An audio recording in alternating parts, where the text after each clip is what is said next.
Pilot और गहलोत की लड़ाई ने 24 सीटों पर कांग्रेस को हराया।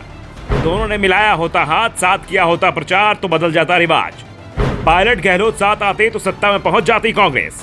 पायलट और गहलोत अगर साथ होते तो राजस्थान में रिवाज बदल सकता था, लेकिन दोनों के बीच बढ़ती दूरियों ने वोटरों की कांग्रेस से दूरी बढ़ा दी।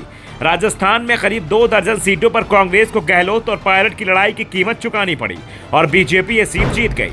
अगर कांग्रेस के दोनों नेताओं ने एक साथ प्रचार किया होता, कांग्रेस रिवाज बदलने के साथ ही बीजेपी को भी सीटों के मामले में पीछे छोड़ देती। दोनों के बीच हुई लड़ाई के चलते गहलोत गुट को सबसे ज्यादा नुकसान हुआ और 1.5 दर्जन से ज्यादा गहलोत समर्थक चुनाव हार गए, जबकि आधा दर्जन पायलट समर्थक नेता भी गहलोत की नाराजगी के चलते चुनाव हारे हैं। यानी दोनों ने एक दूसरे को नुकसान पहुंचाया और इससे नुकसान कांग्रेस को हो गया।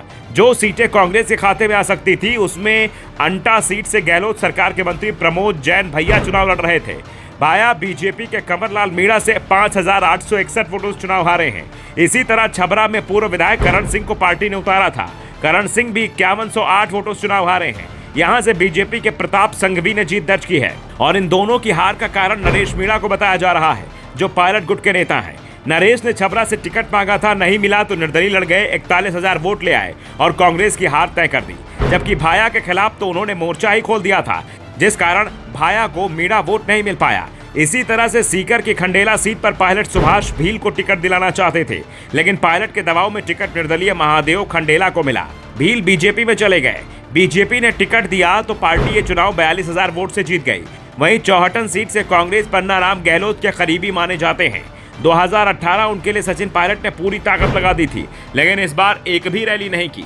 पन्नाराम अकेले लड़ गए और पन्नाराम 1428 वोटों से चुनाव हार गए। पायलट से दूरी कांग्रेस के चेतन डूडी को डीडवाना में भारी पड़ गई। 2020 की बगावत में डूडी का पायलट को छोड़ा तो गुर्जर नाराज हो गए।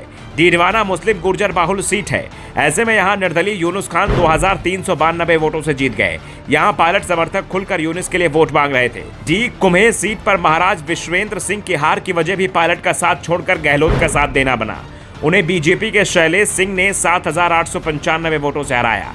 पायलट ने उनके लिए एक भी रैली नहीं की थी। इसी तरह से हवा महल सीट भी कांग्रेस करीबी मुकाबले में हार गई। बीजेपी के बाल मुकुंद आचार्य ने कांग्रेस के आर तिवारी को 974 वोटों से हराया। यहां भी पायलट की नाराजगी कांग्रेस उम्मीदवार पर भारी पड़ गई।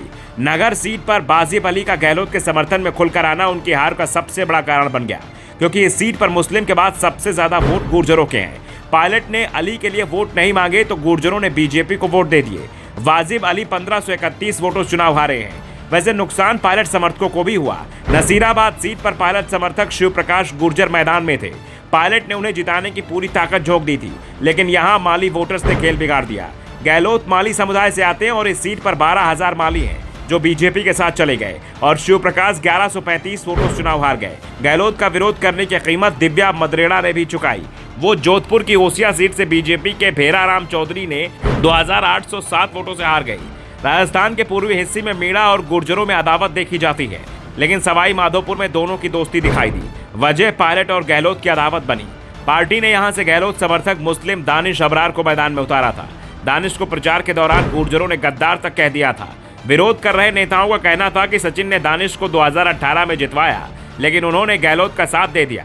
गुर्जरों का विरोध देखते हुए दानिश ने पायलट से सवाईपुर माधो में रैली करने का 3 बार निवेदन किया, लेकिन पायलट ने रैली नहीं की और अबरार चुनाव हार गए। Bureau report, the Dhakad news.